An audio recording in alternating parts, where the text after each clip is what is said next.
اعوذ باللہ من الشیطان الرجیم بسم اللہ الرحمن الرحیم۔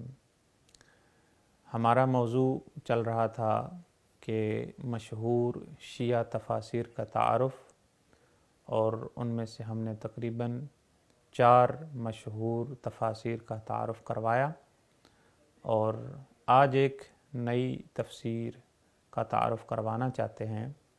شاید اتنی مشہور نہ ہو، لیکن ایک چونکہ شیعہ تفسیر ہے اور ایک بہترین تفسیر ہے، تو اس عنوان سے اس کا ہم تعارف کروانا چاہیں گے۔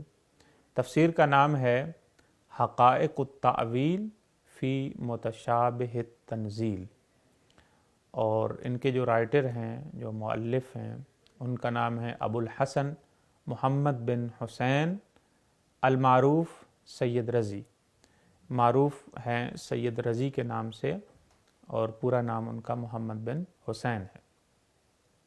اور یہ تقریباً ان کی ولادت جو ہے وہ 359 ہجری میں ہوئی، اور وفات جو ہے 406 ہجری میں، تقریباً 47 سال ان کی ایج ہے۔ اور یہ جو تفسیر لکھی گئی ہے، اس کی زبان جو ہے وہ عربی ہے، عربی میں لکھی گئی ہے۔ اور جیسا کہ ہم پہلی تفاسیر کے متعلق ہم بتاتے رہے کہ اس تفسیر میں جو روش رہی ہے یا طریقہ کار جو رہا ہے مؤلف کا، وہ مثلا فقط روایت تھی، یعنی تفسیر جو بیان کی گئی ہے وہ فقط روایت کے ذریعے، احادیث کے ذریعے تفسیر بیان کی گئی ہے۔ تو پہلی تقریباً جتنی بھی ہم نے 4 تفاسیر کا تعارف کروایا ہے، ان میں وہ تفاسیر روائی تفاسیر تھیں، یعنی فقط روایت اور احادیث کے ذریعے قرآن کی تفسیر بیان کی گئی تھی۔ لیکن یہ جو تفسیر ہے حقائق التأویل فی متشابہ تنزیل، اس کی جو روش ہے وہ روش اجتہادی روش ہے۔ اب اجتہادی روش کیا چیز ہوتی ہے؟ اجتہادی روش کا مطلب یہ ہے کہ ایسا نہیں ہے کہ مثلا فقط قرآن کے ذریعے قرآن کی تفسیر کی جائے، یا قرآن کے ذریعے قرآن کی روایت کے ذریعے تفسیر کی جائے، نہیں، بلکہ اس میں یہ ہوتا ہے کہ اس میں قرآن کے ذریعے بھی تفسیر بیان کی جاتی ہے، قرآن کی روایت کے ذریعے بھی تفسیر بیان کی جاتی ہے، اسی طریقے سے عقل کے ذریعے بھی، جو عقلی ادلہ ہیں، عقلی دلیلیں ہیں، ان کے ذریعے بھی قرآن کی تفسیر کی جاتی ہے۔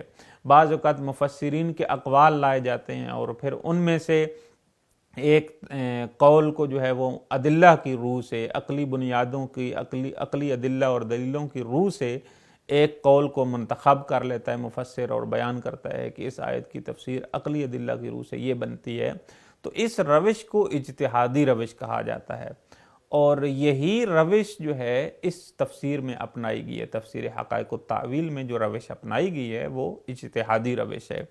اور خود چونکہ یہ جو سید رضی ہیں، چونکہ ایک بہت بڑے متکلم تھے، متکلم یعنی کلام جاننے والے، عقائد کے متعلق انہوں نے گفتگو کی ہے، اور عقائد اس میں تفسیر کے اندر جو ہے وہ عقائد کی گفتگو زیادہ ہوئی ہے، ایک کلامی اور ادبی تفسیر ہے۔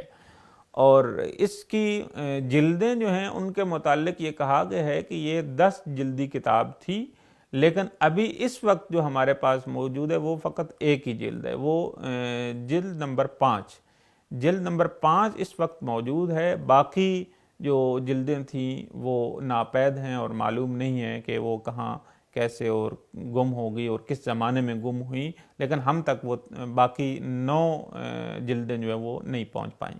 سید رضی جو ہے، ان کا اگر تعارف کروایا جائے تو یہ سید مرتضیٰ کے بھائی ہیں۔ سید مرتضیٰ اور سید رضی بہت بڑے مشہور عالم دین ہیں، اور شیخ مفید کے شاگردوں میں سے ہیں۔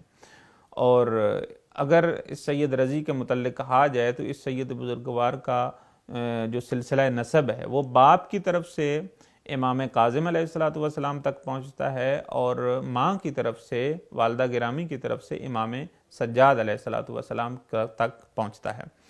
اور خود ایک ادیب تھے، شاعر تھے، فقیہ تھے، مفسر تھے۔ اور بہت بڑا تعارف جو سید رضی کے حوالے سے کہا جا سکتا ہے کہ یہ بہت بڑا تعارف ہے ان کا، وہ یہ ہے کہ نہج البلاغہ کے جو خطبات ہیں، کلمات ہیں، جنہوں نے جمع کیا ہے نہج البلاغہ کو، اس کی جمع آوری کی ہے، وہ یہ سید رضی ہی ہیں۔ تو یہ وہی سید رضی ہیں جنہوں نے نہج البلاغہ کو جمع کیا ہے۔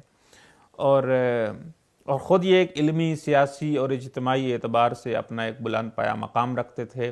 اور اگر تفسیر کے حوالے سے بات کی جائے تو یہ جو تفسیر ہے اس کی روش اور اس کے اندر جو طریقہ کار رہا ہے وہ یہ ہے کہ دیکھیں اس میں یہ نہیں ہے کہ مثلا ہر آیت کی تفسیر بیان کی جائے، نہیں، ایسا نہیں ہے۔ چونکہ یہ جو سید رضی تھے یہ ایک متکلم تھے اور اسی اعتبار سے ایک بہترین مفسر بھی تھے، تو ان کی روش یہ رہی ہے کہ پہلے ایک ایسی آیت کو لے کر آتے تھے جس کے مفہوم کو سمجھنے میں دقت ہوتی تھی، یعنی واضح طور پر اس کا مفہوم جو ہے ایک پڑھنے والے کو سمجھ نہیں آتا تھا، تو اس آیت کو لے کے آئیں گے۔ اگر اس کے متعلق کوئی سوال ہے، مثلا عقائد کا کوئی سوال ہے، کلام کا کوئی سوال ہے، تو اس سوال کو جو ہے وہ سب سے پہلے بیان کریں گے، پھر اس کا جواب بیان کریں گے۔ اسی طریقے سے اگر وہ آیت متشابہ ہے اور تو اس کے محکم کے ذریعے ایک محکم آیت لے آئیں گے اور اس محکم آیت کے ذریعے اس متشابہ آیت کی تفسیر بیان کریں گے۔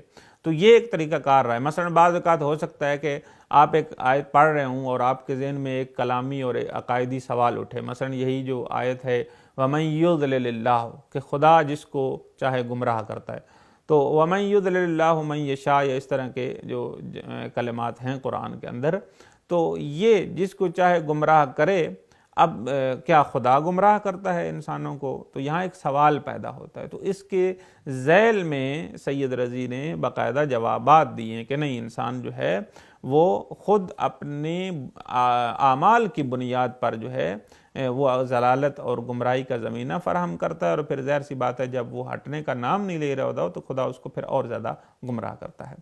تو بہرحال اس طرح کی روش رہی ہے اس تفسیر کے اندر سید رضی کی۔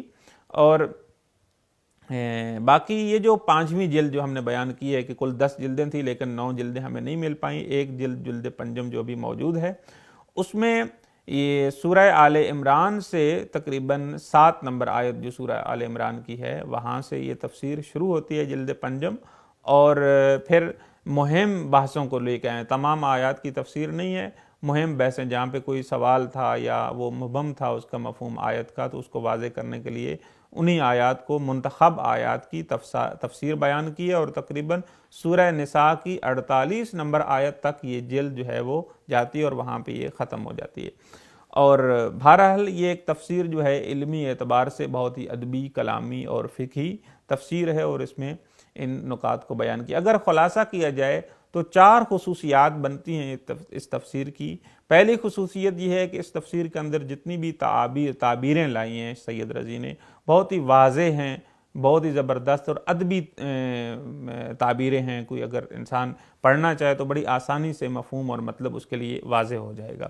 اسی طریقے سے محکم اور متشابہ، مجمل اور متشابہ جو آیات ہیں انہی کو ڈسکس کیا ہے اور انہی کو بیان کرنے کی کوشش کی ہے اس تفسیر میں۔ اور پھر جو ہے تیسری خصوصیت یہ ہے کہ مختلف نظریات کو بیان کرنے کی کوشش کی ہے۔ مثلا ایک آیت ہے اور اس کے متعلق مختلف مفسرین کے مختلف نظریات ہیں، تو ان مختلف نظریات کو بیان کرنے کی کوشش کی ہے۔ پھر چوتھی خصوصیت یہ ہے کہ انہی مختلف نظریات میں سے وہ ایک نظریہ جو سید رضی کے نزدیک ایک مقبول نظریہ تھا اور ان کے نزدیک ادلہ عقلی سے وہی ثابت ہوتا تھا، تو اس نظریے کو بھی بیان کرنے کی، عقلی ادلہ کی بنیاد پر بیان کرنے کی کوشش کی ہے۔ تو بہرحال ایک بہترین تفسیر ہے، لیکن اس وقت ایک ہی جلد ہے اور اس سے استفادہ کرنا چاہیے۔ وآخر دعوانا ان الحمد للہ رب العالمین۔